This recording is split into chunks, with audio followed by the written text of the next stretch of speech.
大家知道中国古代的酒在外国人眼里多牛吗？马可波罗横跨欧亚，历经20余年，自然也饮酒无数，唯独对我们当时用各种香料和药材配制的草本酒赞不绝口。还有一个法国传教士鲁布卢奇，也是直接用我们的酒跟法国最好的葡萄酒对等评测。而我们古代的酒很多都会融入草本植物，最出名的是华佗创制的屠苏酒，还成为了家家户户大年初一饮用的习俗，既有滋补又有传说中辟邪的功效。草本入酒，在将草本自身味道融入到酒中的同时，还为酒赋予了养生的效果。在古代，除了屠苏酒这样的草本酒，还有很多种类的养生酒，一般为王公贵族饮用。而清朝烈酒逐渐流行以后，传统的养生酒就越来越少了。而到如今，依然有那么一款酒，在传承养生智慧的基础上，利用创新草本科技打造高品质的保健酒，就是我手上的这瓶劲酒。具体怎么养生，咱们喝完再说。酒体是澄澈的琥珀色，非常漂亮。入口是草本的清爽，回味有些醇和清甜，整体口感饱满顺滑。现在正值冬季，万物必藏，是饮用养生酒的最好时机，尤其是搭配牛羊肉或涮火锅的时候，既好喝又解油腻，一举两得。这瓶劲酒将多种草本精华融入到酒中，像枸杞、淮山药等，都是一些药食同源的优质草本。喝下去可以感受到草本精华让身体均匀的微微发热，特别舒服。平时适量饮用，可以在微醺中温和的养生。我想马可波罗和鲁布卢奇如果能穿越到现在，依然会赞不绝口。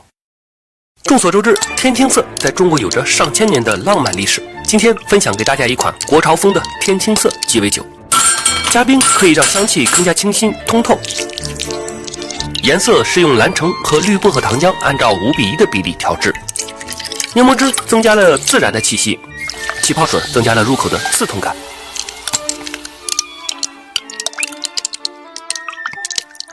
最后就是酒了，作为中国香型的代表，必然要放酱香酒。这次选用这款贵州南酱酒，其一是因为这款酒很独特，名字也很有特点；其二是因为酒瓶渐变的时尚风；其三是因为南酱酒的酱香更加明显，其后口有一丝舒适的清甜感，很适合饮用。倒入30毫升左右，搅拌均匀，最后挤出点柠檬皮汁增加层次。这款中国风的天青酱雨就调好了，酱香悠悠淡雅，柠檬和薄荷清甜爽口。有人说中国白酒不适合做调酒，我想说您可以用好酒试试，绝对好喝。我说出来都没人信，用这么小的杯子玩喝啤酒的游戏，居然把我玩怕了。事情是这样的，他从外边回来带了飞镖，安装好后建议玩2把。我试了一下，这玩意儿不难，也不知道他哪来的自信，拿来了青岛皮尔森，还要赌喝啤酒，谁怕谁呀，那就玩呗。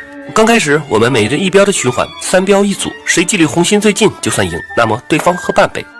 2轮之后，他不出意料的被罚了1杯，但他说趣味性不够，提议按照301的方式来玩。考虑到他的酒量，拿来的小杯子，1分1杯。这个玩法既有2杯区，又有3杯区。后来发现，以我们这种业余的水平，输赢基本完全靠运气。结果第1把下来，我输了21分，相当于1大杯加1小杯。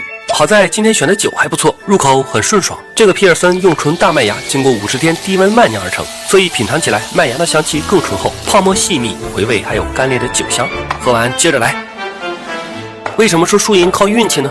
第2盘我阴差阳错的基本没有投过高分，最后相差121分，15毫升1杯，最后我大概得喝5瓶半。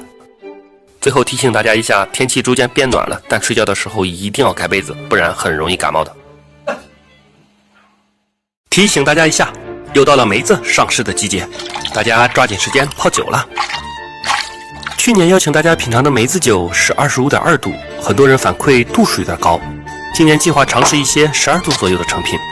理论上降度是在浸泡前加入纯净水即可，这次突发奇想加入茶饮，按理说可以在降度的同时增加茶香，我先帮大家试试。像这款金麦郎茶萃桃桃乌龙风味，有淡淡的乌龙茶香和清雅的桃香。理论上茶饮的滋味会柔和梅子的酸爽，还会丰富层次，所以我特别期待半年后的口感。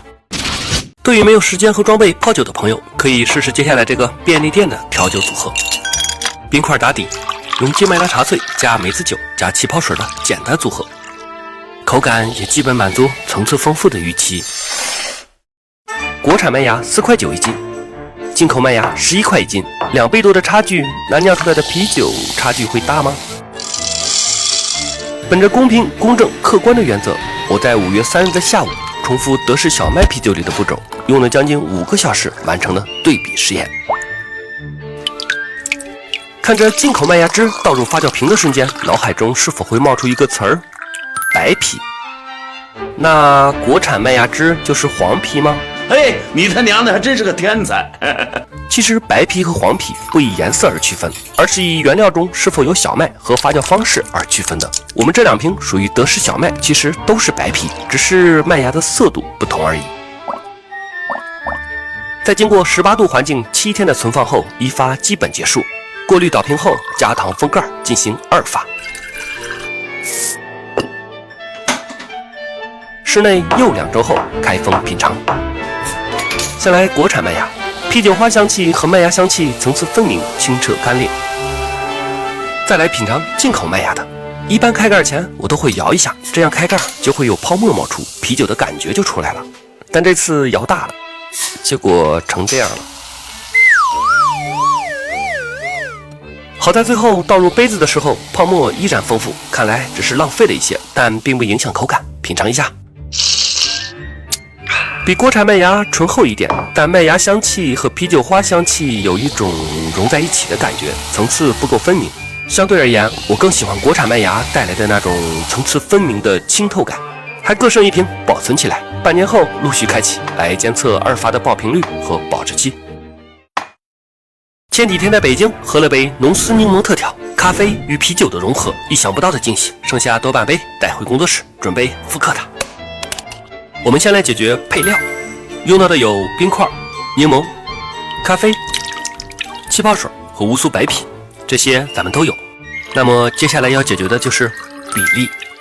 我计划先根据酒精度测算出啤酒用量，用蒸馏法测试了一下，显示 0.5 度左右。420毫升的成品杯，420乘以 0.005 除以 0.045 等于47克，所以啤酒用量是47克，其他的就好办了。先来大约50克左右的冰块，再倒入大约290克的气泡水，咖啡1杯大约是30毫升，啤酒47毫升，最后加入2片柠檬，大功告成。品尝一下口感，也就1-2分像吧。2大问题：一、重度烘焙的豆子工艺像是主调，不行。解决方法是用中度烘焙的好豆子，而且冷萃工艺，虽然费时费料，但能更好的萃取出花香和果香。2、原版中浓丝柠檬的浓郁感里多了一丝清甜，用到的不是黄柠，应该是更贵的香水柠檬。再试一次。成品杯加入冰块，倒入气泡水，冷萃的咖啡，再倒入这款精选阿克苏小麦酿造的乌苏白啤，麦香浓郁，爽劲十足。原版里啤气是主要特点，也就是加入乌苏的原因，有点意思。最后加入2片香水柠檬，品尝一下口感，7-8分像了吧？美中不足是咖啡的醇厚感，因为他们在豆子的选择上肯定要比我丰富和考究很多。目前店面还有浓丝柠檬白啤拿铁，口感更加富裕醇厚。据说这次乌苏啤酒和拉瓦萨联名都是限时限量联名款，所以附近有拉瓦萨咖啡的朋友一定要去尝试一下啦。去年用橡木片和草莓一起浸泡来模拟威士忌橡木桶的滋味，效果还不错，但橡木片的选择有些随意。今年特意选择了3种风味的标品橡木珠进行对比试验，3个月了，准备开封。其实3个月前泡酒的时候，我就在琢磨，既然风味的主要来源是草莓和橡木，那么我就没有必要用更贵的酒，所以选择了96度的生命之水作为基酒。首先，酒体都是漂亮的红橙色，清澈透亮，颜值绝对没有问题。接下来品尝口感，蒙古利橡木珠浸泡的橡木味儿有一些粗糙，甚至盖过了草莓味儿，不太适合。美国橡木珠滋味儿和草莓的融合度还不错，整体可以。雪梨橡木珠有一点淡淡的烟熏味儿，跟草莓的清甜略显不搭，但如果投放量少或者跟其他橡木珠组合的话，效果应该也还不错。那么总结一下，用生命之水降度搭配橡木珠来浸泡草莓，虽然缺少大麦或玉米清甜的层次，但是一种性价比很高的玩法，后口微微有一丁点的苦，但并不难喝。如果不同橡木珠组合搭配，没准还会带来口感的意外收获。夏天买个大西瓜，一次吃不完，放在冰箱第2天吃又担心拉肚子。我印象中之前做过16糖浆挺成功的，那这次干脆做一个零添加的西瓜糖浆，那样就可以在这炎炎夏日里每天回来都调一个西瓜小酒了。 Nice。首先把剩下的西瓜都挖入到破壁机，再倒入少量清水，打成西瓜汁，然后简单过滤一下。大火开锅后转小火，加入适量冰糖，熬煮成适当的稠度。起锅前倒入点柠檬汁，我过滤了一下，结果成这个颜色了。我记得以前做石榴糖浆的时候不过滤，颜色是红色，于是我不过滤又装了一瓶，没想到第二天成这样。有没有哪个大神知道为什么西瓜糖浆保存不住颜色呢？先不管颜色了，可以加入红石榴糖浆来弥补，理论上西瓜味儿总该会是有的吧。好，接下来调教。首先准备一个冰杯，很多人家里有可能没有冻冰块的习惯，我这次也是花1分钱在饿了么抢的大蓝冰杯。最近饿了么冰冰有礼活动，千万份冰杯1分抢，而且上饿了么买大牌冰饮、冰酒、冰激凌都是冰点价，最快30分钟保冰送达哦。开盖后倒入自制的西瓜糖浆，我又倒了一点石榴糖浆增加颜色，再根据酒量倒入一些酒，最后倒入气泡水，最后加入香水柠檬，品尝一下。